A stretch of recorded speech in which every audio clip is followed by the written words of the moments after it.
Okay. The Money in the Bank concept is interesting. First, any superstar interested in participating inside the contest has to compete inside of a qualifier. Now, this qualifier match is a triple threat match. Okay, a triple threat match, no disqualifications, no countouts. Because we all know that if you add a third wrestler to the ring, there's no longer any room for the rules. They just get in the way. I love it. The first superstar to secure a pinfall or submission wins the match. After winning the qualifier, the superstar has successfully secured a spot inside the Money in the Bank match. Now, the Money in the Bank match is essentially a ladder match. And a ladder match, no disqualifications, no countouts. Because like the triple threat match, if you had a ladder and multiple superstars, there's no longer any room for the rules.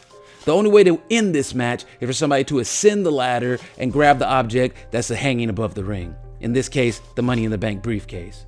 The briefcase contains a contract for a championship match.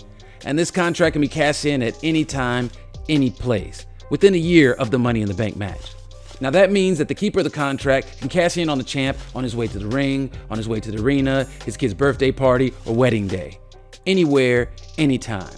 But most WWE superstars are egomaniacs, so the cash in will most likely happen inside the ring in front of fans. Inside the right hands, the contract has made many a champions. But there has been a few failed attempts at cash-ins. WrestleMania 23 in 2007, Mr.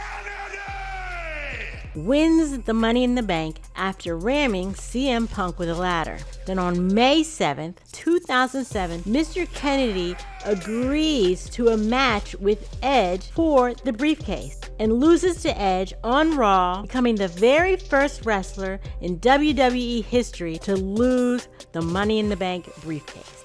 That reminds me, 2020, Otis was the Money in the Bank winner. He never got the opportunity to cash it in. He was talking to a match with The Miz where the winner got to keep the Money in the Bank contract. Tucker, his tag team partner at the time, betrays him, hits him in the head with the briefcase, costing him the match and a shot at a championship. Now, the very first ever failed cash-in attempt was in 2012 on the 1000th episode of Raw. John Cena tried to cash in on CM Punk. John Cena, being the uber babyface that he is, he let CM Punk know that he's going to cash in on the 1000th episode the week prior.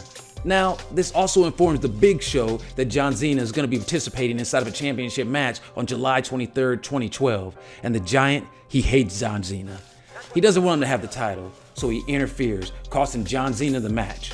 And The Rock also runs out, but this is pretty much just for the fans. By this time, the damage is already done. The following year, Damien Sandow decides to cash in his Money in the Bank contract against John Cena. John Cena just keeps being involved in these Money in the Bank cash-ins. The initial one in 2005, 2012. Anyway, Sandow loses to Cena via pinfall, becoming the second wrestler ever to be unsuccessful in the Money in the Bank cash-in. Now, the craziest cash-in, I would have to say, is 2018. Braun Strowman cashes in on Roman Reigns. He does this inside of a Hell in a Cell match. Now, a Hell in a Cell match, it's a lot like it sounds. There's no DQs, there's no countouts, as long as both competitors stay inside the cell and no one enters the ring. The first one to successfully get a pinfall or a submission wins the match. Now, Braun Strowman's the monster, so he can handle Roman Reigns, right? But Drew McIntyre and Dolph Ziggler still come down to the ring to cheer him on. Not liking this, Dean Ambrose and Seth Rollins also come down to the ring to show their support for Roman. The four men begin to brawl outside the ring, while Braun Strowman and Roman Reigns continue to fight inside the ring. And then, the Beast Incarnate, Brock Lesnar, comes down to the ring, kicks in the cage door, and enters the ring.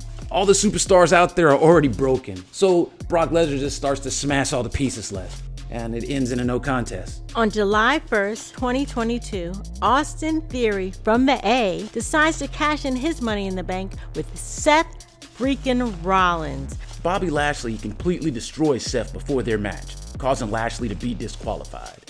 Theory saw this as a good opportunity for him to cash in his Money in the Bank contract.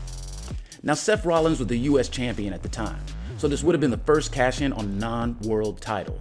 But the Visionary, he wasn't having it.